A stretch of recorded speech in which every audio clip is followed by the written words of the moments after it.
اداس ہو، کیوں اداس ہو؟ دعا قبول نہیں ہو رہی اس لیے؟ ہاں، کبھی کبھی قبولیت کا لمحہ ہوتا ہے تو منہ سے نکلتے ساتھ ہی دعا قبول ہو جاتی ہے۔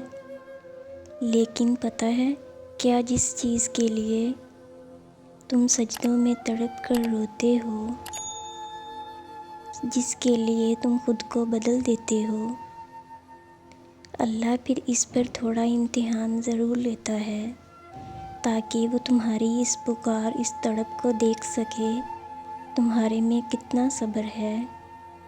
اور اگر تم صبر کرنا سیکھ جاؤ گے نا، اس بات پر یقین رکھو گے، وہ تمہیں ہر لمحہ دیکھ بھی رہا ہے اور سن بھی رہا ہے، وہ تم سے غافل نہیں، بس ابھی دعا قبول نہ کر کے آزما رہا ہے۔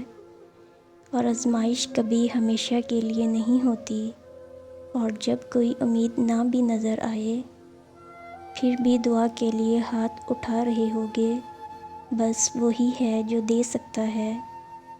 اس کے علاوہ بھلا اور کون ہے جو تمہاری دعائیں سن سکے، تمہاری مدد کر سکے، تمہاری تکلیف کو سمجھ سکے، تمہارے انتظار کی اذیت کو دیکھ سکے، تمہاری خاموش آنکھوں کو پڑھ سکے، تمہارے حلق میں پھنسے آنسوؤں کو بھی بھانپ سکے۔